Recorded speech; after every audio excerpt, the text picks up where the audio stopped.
안녕하세요 여러분, 성공합시다. 오늘은 새해 첫 출발을 하기 전에 어떤 절차들을 하는지에 대해서 살펴보고 우리도 한번 새롭게 새 출발 해보기로 해요. 자, 대속죄일에 대해서 알아보고 있는데요. 대속죄일은 새해를 시작하면서 진짜 날 잡고 회개하고 하나님하고 관계가 회복된 상태에서 새 출발을 하는 날이잖아요. 자, 이제 그 절차에 대해서 한번 볼게요. 11절. 아론이 자신을 속하는 속죄 제물로 수소를 바쳐 자기와 자기 집안의 죄를 속하는 예식은 다음과 같다. 그는 먼저 수소를 잡아 자신을 속하는 속죄 제물로 바쳐야 한다. 그리고 주 앞에 제단에 피어있는 수출, 향료에 가득히 담고 또 곱게 간 향기 좋은 향가루를 두 손으로 가득 떠서 휘장 안으로 가지고 들어가서 주 앞에서 향가루를 숯불에 태우고 그 향 타는 연기가 증거계 위에 덮개를 가리우게 하여야 한다. 그래야만 그가 죽지 않는다. 그런 다음에 그는 수소의 피를 얼마 받아다가 손가락으로 찍어서 덮개 넘어 곧 덮개 동쪽 부분에 한번 뿌리고 손가락으로 피를 찍어서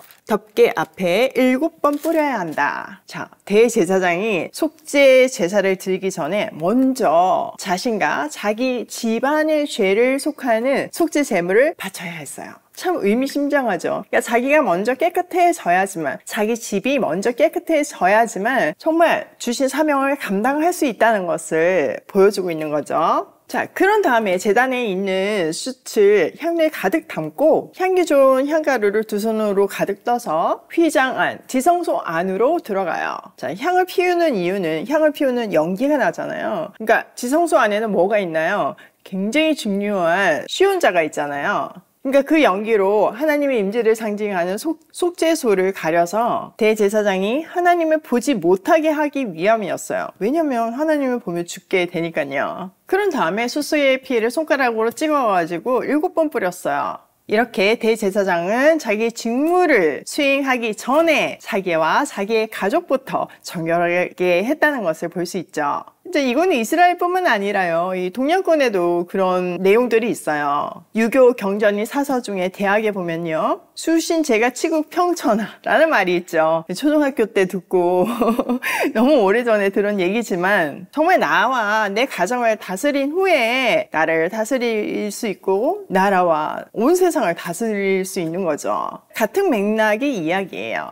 자, 15절. 이어서 아론은 백성이 속죄 제물로 바친 숫 염소를 잡아 그 피를 휘장 안으로 가지고 들어가서 수소의 피를 뿌릴 때와 마찬가지로 덮개 너머와 덮개 앞에 뿌려야 한다. 이렇게 하여 그는 성소를 성결하여야 한다. 이스라엘 자손이 부정을 탔고 그들이 온갖 죄를 지었으므로 성소마저 부정을 탔기 때문이다. 그는 같은 방법으로 회막도 성결하게 하여야 한다. 부정탄 백성이 드나들어서 회막도 부정을 탔기 때문이다. 자, 백성들의 속죄를 위해서는 숫 염소를 드려요. 앞에 제사장과 자기 집안을 위해서 뭘 드렸죠? 수소를 드렸어요. 굉장히 특별하죠. 한 개인을 위해서, 한 개인의 집안을 위해서 수소를 드리는데 온 백성을 위해서는 숫 염소, 더 작은 예물을 드리는 거예요. 그만큼 리더십이 정말 중요하다는 것을 보여주고 있어요.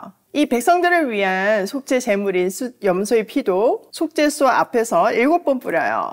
게다가 죄인들이 성막을 드나들잖아요. 그러니까 성막도 오염되니까 피를 뿌림으로 정결 예식을 했죠. 다음 17절. 아론이 자기와 자기 집안의 이스라엘 온 회중의 죄를 속하려고 성소 안으로 들어가서 예식을 올리는 동안에는 아무도 회막 안에 있어서는 안 된다. 성소 안에서 치르는 예식이 끝나면 아론은 주 앞에 있는 제단으로 나아가서 그 제단을 성결하게 하는 예식을 올리고 잡은 수소의 피와 수 염소의 피를 받아다가 제단 뿔에 돌아가면서 발라야 한다. 그리고 그는 그 피를 자기 손가락으로 찍어 제단 위에 7번 뿌려서 부정하게 된 이스라엘 자손 때문에 같이 부정하게 된 제단을 정하게 하고 거룩하게 하여야 한다. 아론이 자신과 이스라엘을 위해서 정결 예식을 드리는 동안에 누구도 회막 안에 있어서는 안 된대요. 오직 대제사장만이 회막을 드나들 수 있대요. 평소 때는 제사장도 드나들 수 있는데 이때는 아니라는 거죠. 또 성소 안을 정결하게 하는 예식에 이어서 제단을 정결하게 하는 예식도 드려요. 자, 20절. 이렇게 하여 아론은 성소와 회막과 제단을 성결하게 하는 예식을 마치게 된다. 다음에 아론은 살려둔 숫 염소를 끌고 와서 살아있는 그 숫 염소의 머리 위에 두 손을 얹고 이스라엘 자손이 저지른 온갖 악행과 온갖 반역 행위와 온갖 죄를 다 자백하고 나서 그 모든 죄를 그 숫 염소의 머리에 씌운다. 그런 다음에 기다리고 있는 사람의 손에 맡겨 그 숫 염소를 빈들로 보내야 한다. 그 숫 염소는 이스라엘 자손의 온갖 죄를 짊어지고 항무지로 나간다. 이렇게 아론은 그 숫 염소를 빈들로 내보낸다.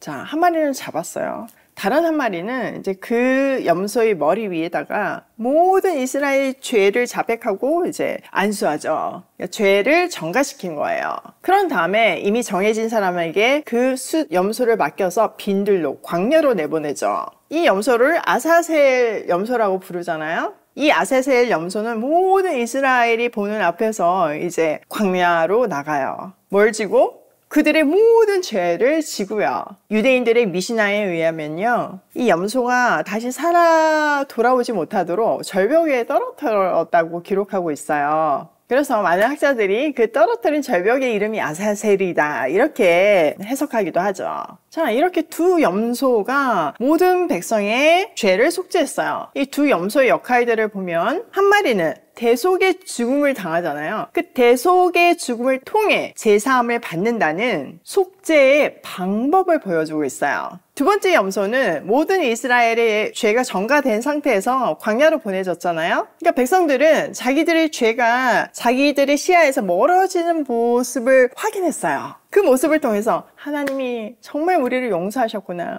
죄가 우리에게서 떠나가구나 이러면서 환호성을 질렀던 거죠. 아사셀 염소는 속죄의 효과를 눈으로 확인할 수 있는 하나님의 사랑법이었어요. 하나님은 정말 우리의 눈높이에서 어떻게든 그 죄사함과 복음의 개념을 가르쳐주고 싶으셨던 거죠. 또 죄와는 멀어서야 되는 삶을 살아야 한다는 것을 그렇게 가시적으로 시청과 교육 자료를 통해서 섬세하게 알려주고 싶어 하세요. 그 안에서 우리는 사랑을 느낄 수 있죠. 하나님은 왜 이토록 죄를 멀리하게 하고 또 죄가 뭔지를 가르쳐주고 싶어 하셨을까요? 바로 죄는 하나님과 사람의 관계를 끊어놓기 때문이에요. 놀라운 사실은요, 하나님하고의 관계가 끊어진 사람은요, 인간 모든 그 수평적인 관계도 다 깨어져요.